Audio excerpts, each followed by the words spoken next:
Assalamualaikum warahmatullahi wabarakatuh. Alhamdulillahilladzi amarna bil luzumil jama'ah wa nahana 'anil ikhtilafi wat tafarruqah. Asyhadu an la ilaha illallah wa anna Muhammadar Rasulullah. Puji serta syukur mari kita panjatkan atas kehadirat Allah Subhanahu wa taala yang telah memberikan begitu banyak nikmat sehingga kita masih bisa melaksanakan kewajiban kita, yaitu salat subuh berjamaah. Salawat serta salam semoga tercurahkan kepada baginda Nabi Muhammad sallallahu alaihi wasallam.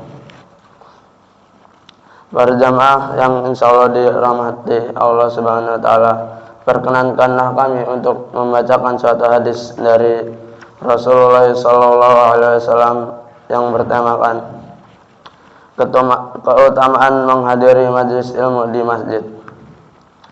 Rasulullah sallallahu alaihi wasallam bersabda, "Wa majtama'a qaumun fi baitin min buyutillah yatluna kitaballah wa yatadarasuna bainahum illa nazalat 'alaihimus sakinah wa ghasyiyatuhumur rahmah wa haffathumul malaikah wa zakarahumullahu fi man 'indahu."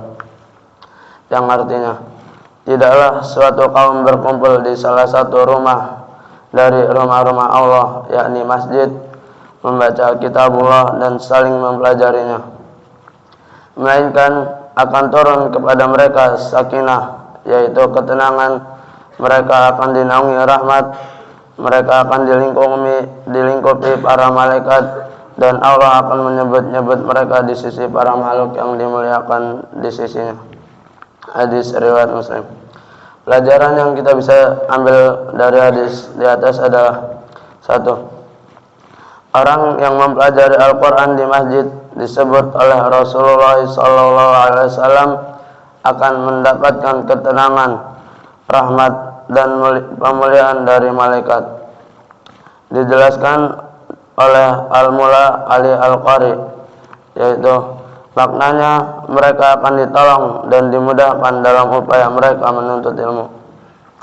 2. Jika seseorang berangkat ke masjid untuk sholat, kemudian setelah sholat ada pengajian atau majelis ilmu, maka selama ia berada di majelis ilmu dan selama ada di masjid, ia terus dicatat sebagai orang yang sedang sholat hingga kembali ke rumah. Sebagaimana sabda Rasulullah SAW, jika seseorang berwudu di rumah kemudian mendatangi masjid, maka ia terus dicatat sebagai orang yang sholat hingga ia kembali. Hadis riwayat Al-Hakim dan Ibnu Khuzaimah. 3. Apabila seseorang selesai sholat kemudian menghadiri pengajian atau majelis ilmu hingga waktu sholat selanjutnya, semisal pengajian antara maghrib dan isya, maka ia terus dicatat sebagai amalan kebaikan yang ia lakukan di masjid, akan dicatat di Iliyin. Rasulullah SAW bersabda, seseorang yang setelah selesai sholat di masjid kemudian menetap di sana hingga sholat berikutnya tanpa melakukan lagun atau kesia-siaan di antara keduanya, akan dicatat sebagai amalan tersebut di Iliyin. Hadis riwayat Abu Daud. Syekh Sulaiman bin Amir Ar-Ruhaili hafizahullah menjelaskan, catatan amalan di Iliyin adalah catatan amal yang tidak akan rusak dan tidak akan dibuka hingga hari kiamat, tersimpan awet, tidak akan terkurangi sedikit pun. Sebagaimana Allah Subhanahu wa taala berfirman, "Fata'ala Allahul Malikul Haqq wa la ta'jal bil Qur'an min qabli an yuqda ilaih wa qur rabbi zidni 'ilma."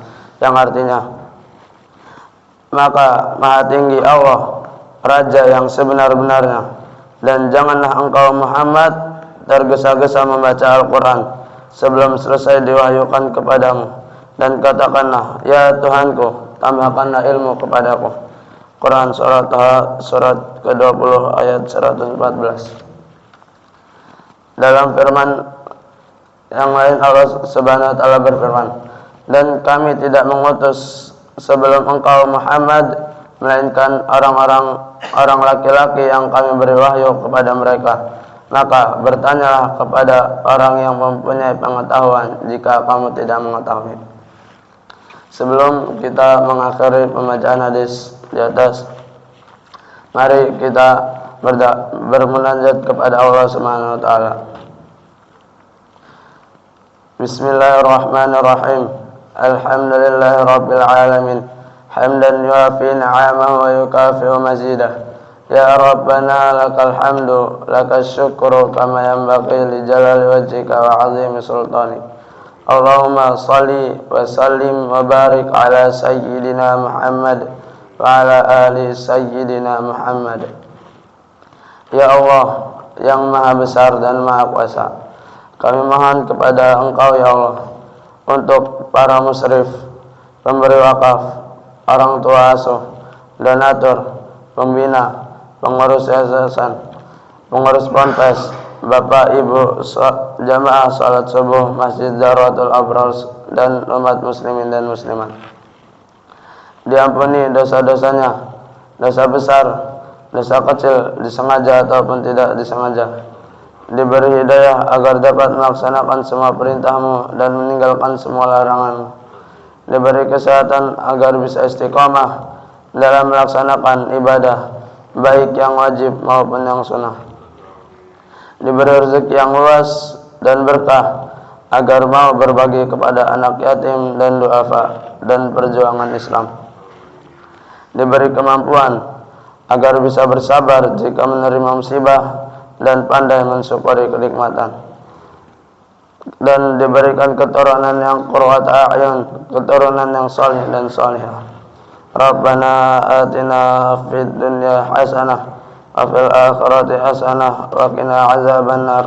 Subhana rabbika rabbil izzati amma yasifun wa salamun alal mursalin walhamdulillahi rabbil alamin. Billahi taufiq wal hidayah. Wassalamualaikum warahmatullahi wabarakatuh.